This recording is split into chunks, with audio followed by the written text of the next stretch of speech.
Welcome to the 2023 Cape Cod Baseball League Championship Preview. I'm your host, Isabella Gescos, and I'm here at Eldridge Park where the Orleans Firebirds are taking on the reigning champions, Bourne Braves. Now we have quite the roster for you. We're talking to players, we're talking to coaches, we're talking to broadcasting interns. So don't go anywhere because the Championship Preview begins right now.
Welcome back to the Championship Preview. I'm Isabella Gescos here with Coach Kelly, or Kelly. Coach, what has been the environment like in the dugout? What has clicked for your team so far this summer? Well, this group of guys really cares about one another. They love to compete. They like being at the ballpark. It's been a core group of guys that's been here. I think we have 15 guys from our original roster from early June, and I think that helps with the continuity. And they have a lot of desire. They want to win this thing. This is your first time in the championships in over a decade. What's that been like for you? What was going through your head when you clinched the East? Well, YD has had our number for quite some time. Mm-hmm. So it was kind of good to get that monkey off of my back, yeah. To be honest with you. A lot of the past, 8 or 9 times that they've beaten us, it's been a different group of people. So it was, and it weighed heavy on me, to be real honest with you. So when Matty struck out Braden Montgomery to clinch that thing, it was finally we got him. Mm-hmm. And had a good day off yesterday and spent some time with my wife. And obviously we went down, had a nice dinner in Hyannis before we went to the Hyannis Bourne game and just watched them for a little bit and got back and slept in a little bit, and we're ready to go today. I'm assuming Matty is Sean Matson? Sean Matson, yes. Sean Matson. So Sean Matson and Derek Clark both won awards for you. What has been so special about them this season? Well, Derek Clark is as competitive as a young man as you're going to find. West Virginia is getting one of the best left-handers in the country. It's strikes, it's stuff, it's competitiveness. And Sean Matson is the same thing, man. In addition to all the great stuff that he has done on the mound, he is a terrific human being and is a great teammate. Takes the new guys under his wing, and it's been an honor and a privilege to have come in contact with those guys this summer, man.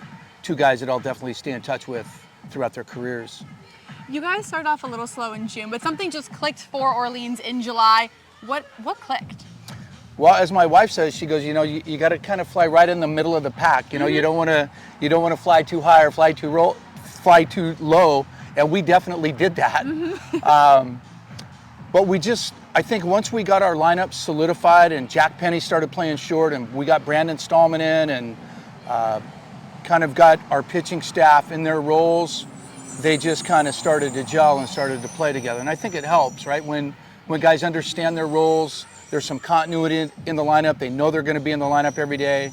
And I think, that was the main thing that got this team rolling. I don't know if you had your your pregame speech yet to your team, but what do you plan to tell them? Nothing. It's just all about preparation, right? Mm-hmm. And being present and enjoying it, right? Enjoying this moment.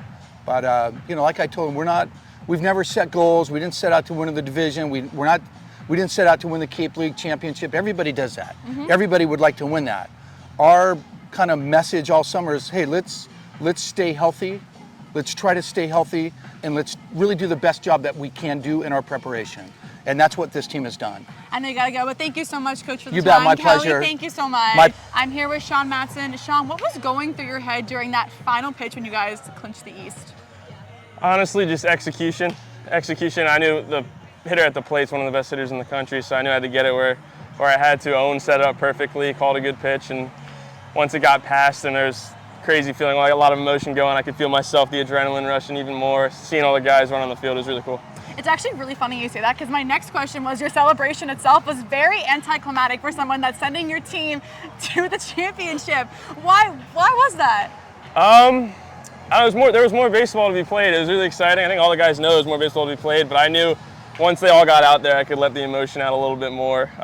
It didn't really hit me until I got picked up by Grayson and thrown around a little bit. But yeah, it wasn't too exciting, but the emotions were going for sure. I was definitely excited. Maybe not showed it that much, but. Have you prepped the celebration just in case? Have you thought about it? Have you envisioned it yet? No, not at all. I don't like doing that. I don't like doing that. I'm just gonna let it go pitch by pitch, and we'll see. We'll see if something comes out later on in the series. Were you expecting to win Relief Pitcher of the Year? Was that a surprise to you, or were you kind of? Yeah, I mean, any award like that's a surprise. It was really, really special. It was a cool feeling. I knew it was, just from day one, it was a special group of guys to be a part of, and I knew, like, performing with them by my side, it was really cool bringing that to Orleans. And actually, one of the ladies that works the tent for the gear, her dad it's named after her father, so that was even more special to bring it back to Orleans in that way. That's amazing. What is the motto heading into tonight? Job's not finished. Job's not finished. We've been saying it to each other. We know we got 2 more wins that we have to get done. We're just going to go out and play our own game and be consistent like we have been and perform. Okay, well, that's it, Sean. Thank you so much. Thank you. I'm here with the Orleans broadcasting duo. Ian Nicholas from Syracuse University and my New Canaan, Connecticut co-pilot, Dylan Pescator from Arizona State. Okay, guys, what has been the theme for Orleans this summer? The theme has been pitching, and I think Dylan would agree. You know, the offense got off to a bit of a slow start, but ever since the pitching has carried this team, and it's changed a lot. Whether it was Daniel Ovidia or Derek Clark, both those guys are gone, but it doesn't matter. Now it's Grayson Carter and Ivan Romero in the bullpen, which is so good. You've got the setup man in Matt Watson from Texas A&M Corpus Christi, and then you've got the closer with the 0 ERA on the summer, Sean Matson. He got it done in Game 2 against YD. He's got a day off, so maybe you could see him here tonight. Were you guys expecting to be here in June? No, we weren't. We had a 5-game losing streak early in the season. We were 1-5-0, and it wasn't looking too good for the Firebirds. But then they started to turn it on. The pitching was always there, like Ian said, but once the hitting really started getting going, Joe Oyama got onto the team, Matt Hallback was there. It lengthened out the order, and the offense really got going the last 2 weeks of the season, and we just made it here. The pitching's been so good. What does Orleans need to do to beat Bourne in this championship series? They need Grayson Carter to be really good, right? I mean, I don't know if he's going to be as good as he was in Game 1 against Harwich, where he had 8 strikeouts and only 6 innings, only gave up 1 run. But if we get that kind of Grayson Carter performance again, the Firebirds are going to be set up really well. They also need that timely hitting, right? A really crazy stat for you. The 18 runs that Orleans has scored in the playoffs, 13 of them have been in the 7th inning or later. The team is clutch. They have that clutch factor. You'd like to see them put a few more runs on the board early on, but if you have the guys like Eddie Micheletti and Jack Penny in the middle of this order, Matt Hallback too, they've been so good in the late stages. Those guys, they need to show up once again. What cannot go wrong for the Firebirds? What cannot happen for this team?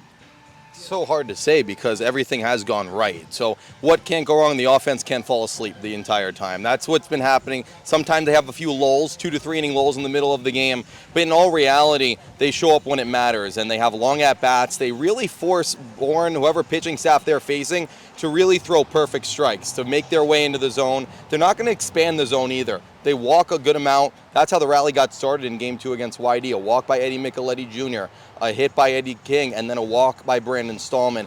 What can't go wrong? The offense can't fall asleep, but they haven't in the last 3 weeks. All right, let's say your game predictions. What do you expect from today? Final score, and then when will Orleans win? Is it going to be in 2, or is it going to go to 3? You know what? I think Dylan and I have talked about this a little bit. Out of all the series that have been played so far, this feels like a 3-game series, right? Really? You got a Bourne Braves team that's been here each of the last 2 years. They won it last year. I think the Birds are pushed to 3. I think we're back here on Sunday. And I can't say Bourne's going to win. I think this is the year that Orleans wins it. I'll tell you why. 2005, last time Orleans won a championship, who they beat? They beat Bourne.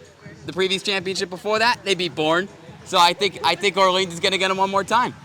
Ian's going to go with the storybook, and I think this is going to be a very defensive series for both teams. Bourne really has had their way with the opposing pitching staff, whether it be Katuit or Hyannis in these playoffs. They've scored 50 runs in 5 games. Here against Orleans, they're not going to have that type of luck on offense. It's going to be low-scoring defensive games. I'm with Ian. Birds in 3. It seems like the table is set for a possible Orleans victory. Thank you guys both so much for taking the time. I know you have quite the preparation to get through, so thank you guys so much. Thanks so much. Let's go, bring it up, hurry up, here we go.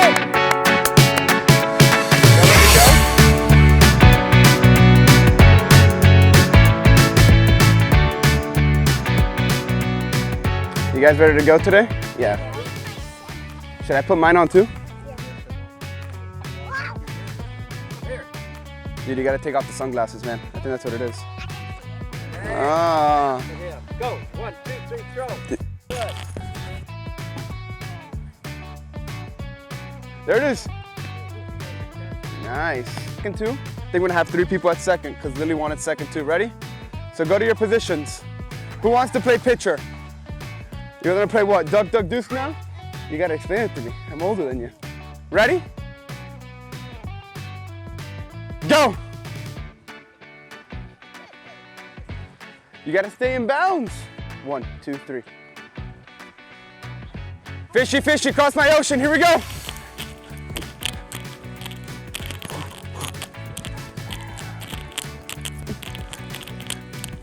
Oh! You got lucky. You're faster than me. It's all good. You want to win, huh? 3, 2, 1, go! Let's go!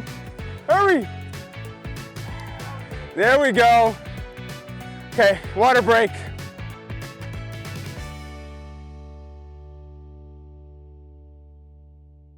Here with Scotlanders coach, what has been the mentality heading into the playoffs in this postseason run? I think just get hot at the right time, and you know, they're excited to be here, we're excited to be here, and it's been a long summer, and they've just wanted to, you know, end the summer on a high note.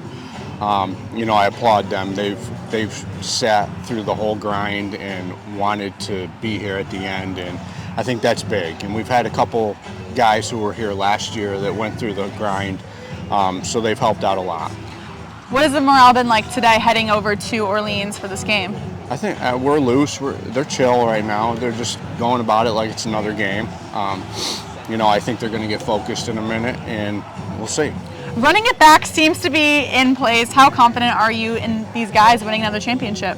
I mean, I'm confident with them every single day. You know, if we play like we have the last, you know, 2 weeks, we got a good shot. You know, I'll tip my cap to Orleans. They have a good club, and Kelly does a great job with them. But if we click on all cylinders like we're capable of, I think we got a really good shot to come out at the top. You've dealt with injuries pretty consistently all season, especially within your catchers. How do you manage those while still getting your team prepped to play? For me, it's the same as in the spring. You can't make excuses, and you just have to find ways to win and plug guys in and trust that the person you're going to put in there is going to do the same job as the guy before him. So that's our mentality, and it's come out pretty good so far. It's been working out pretty well for you. I mean, you guys are here, so we'll let you go. But thank you so much, Coach. I really do appreciate the time. Thank you. I'm here with Derek Bender. Derek, you've had quite the electric season. You won All-Star MVP for the West. How has your summer been on Cape so far? So fun. I mean, just getting to know everybody, both interns, teammates, and other players alike. I mean, a lot of great people on the Cape, and just been an awesome experience. So you've had a couple of returning players like Bryce Eblin and Bryce Cunningham and a few others on the Bourne Braves. How have they kind of set this championship mentality earlier on in the season? You know, just trying to keep our heads on straight, you know, really keeping it big picture for us, really trying to get everybody firing on the right cylinders and just kind of keeping our heads towards the one goal, and that's, you know, running it back. Well, is that the message for today? Run it back. Run it back, ladies and gentlemen. So Bourne recently had a suicide prevention awareness game. That cause obviously means a lot to you. So you can kind of speak on what that game meant to you. Oh yeah, so Nicole had approached me, our president, early in the season about doing a suicide prevention game. She didn't tell me it was going to be our first home playoff game. I lost a classmate of mine 2 years ago to suicide named Ramona Prelu, and kind of really hit me hard, hit our community hard, and just kind of living my life to kind of honor him and his name and the way he went about life, and just trying to make sure nobody else struggles with the same sort of pain and other things that went along with that, because I know that hit me hard and I just don't really want anybody else to feel like that. So I'm actually starting a foundation this fall called the AP20 Society, so please be on the lookout for that. I'm going to post a link very shortly about that.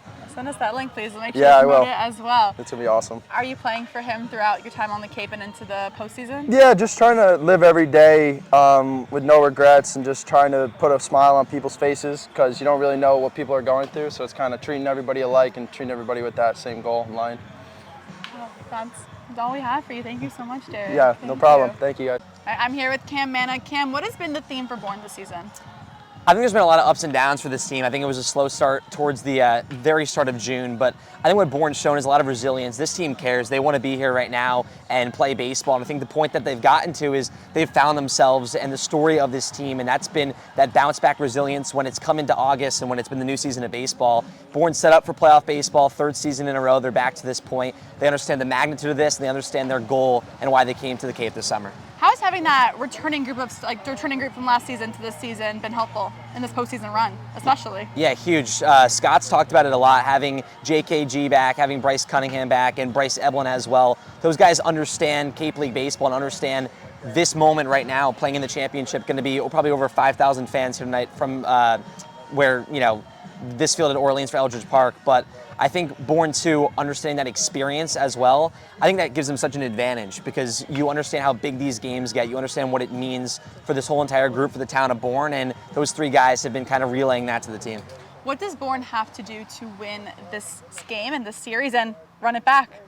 I think what Bourne's shown is when they get off early in games, they really command and hold those leads. We saw that in the 13-3 win against Hyannis, and as well as last night in game number 3. When Bourne starts off hot, they kind of get into that momentum and that groove, and that's been their key to success. When they're out in front early, they give their pitchers tonight, Bryce Cunningham, that reliability and that comfortability. So we'll see if that stands tall, but Bourne's shown the comeback magic as well. But when they're off early, they're off and running. Perfect. Well, thank you so much, Cameron. I got a lot to prep for, so thank you. Yep, thank you. Hold up, wait a minute. You thought that I was finished? Because I'm not. Today was just game 1. We have game 2 and possibly a game 3. So check back into the championship preview next time.